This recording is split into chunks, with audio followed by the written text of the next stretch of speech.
From the earthquake in Japan to the uprising in Egypt, social media has played a major role in global events over the last year. Trending topics on Twitter right now include tsunami and pray for Japan. Google's online database is actively helping to find missing people there. And joining us now to discuss the role of technology companies in times of crisis is John Battelle, CEO of Federated Media. John is with us from South by Southwest Interactive Conference in Austin, Texas. John, welcome back to Bloomberg West. Oh, it's good to be here. John, it's a little windy, but it's warm. Well, thanks for joining us. You know the founder of these companies, Google, Facebook, Twitter. It seems like they've really gone out of their way recently in these times of crisis, the earthquake in Egypt. How important is it to the founders that their companies are more than just businesses and are really making a difference? Well, I think they understand that the role their companies play is more than just a service or more than just a business that connects people or finds, search results. All of these companies are important brands in that part of the sort of human, enterprise that has to do with connecting, right? Twitter connects people, search connects people, Google connects people. And that means that the leaders of these companies need to embody those sort of brand values. And they're very aware that they need to be seen as leaders in these movements, both if we're talking about North Africa or the Middle East, or when we have these natural disasters, that they want to step outside of just being seen as business figures and also be seen as people. Twitter, for example, hasn't even figured out how to monetize all of this activity. How do these founders balance their ideals and principles with the need to turn them into profitable businesses? Well, it's a balancing act, as you point out. It's not, and they don't always get it right. I think probably one of the most active communities on Twitter are people who are arguing about whether or not Twitter's doing the right thing and how they're monetizing the service. They just today announced a new approach to developers, and not many developers were happy with it. And so there's a lot of back and forth. And I think everyone, though, understands that if you want a great service like Twitter to continue to be great, it's going to have to figure out how to become a profitable business. John, when does that bump into what they're trying to do from a more social side? I remember talking to some of the Twitter founders about really wanting to, first of all, enable communication. When they start being a business, do they feel like they have to, sell out is a little strong, but are those things in conflict naturally, or have the Googles of the world and even Facebook sort of paved the way?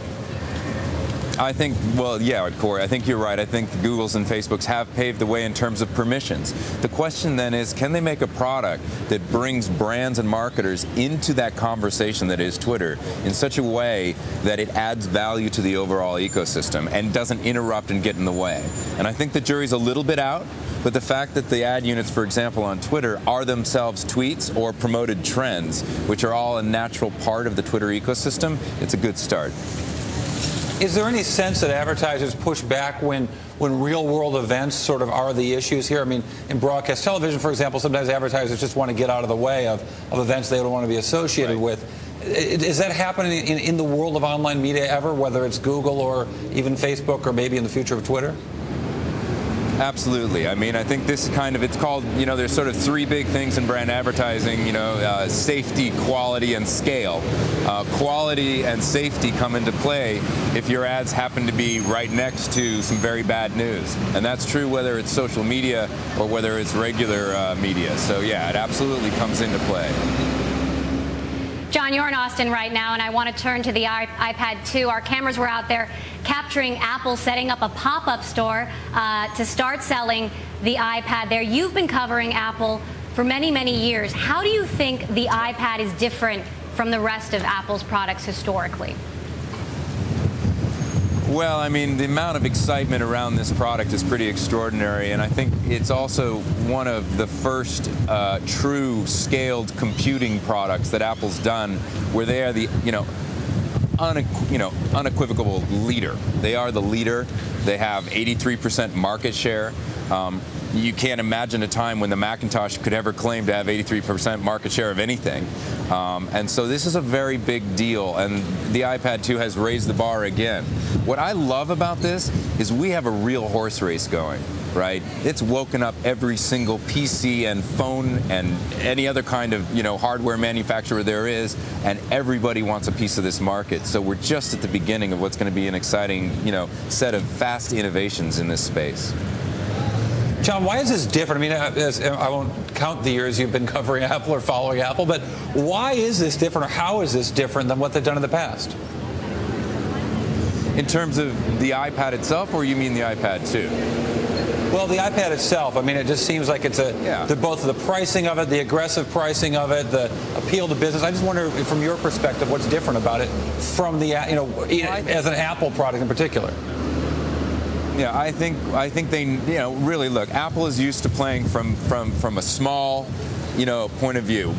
For many, for 2 decades, Apple had a small market share that was very profitable, and they were seen as elegant and great and the best, but not the biggest or the most, or the most revenue. Now they've got the opportunity to truly own a market, and that is very different for them. Now they did that with phones for a little while, but Android has lapped them, right? They did that with music devices, right? And they still own that market, but it's been subsumed by phones for the most part, right? That market is a declining market, MP3 players. Now they've got an entirely new computing device that's somewhere between the phone and the full-fledged PC, and they have that to themselves for the moment. They have a mission to try to maintain that lead, and that's exciting. Quickly, since you are at South by Southwest, what have you learned there this year, and what companies are you most excited about?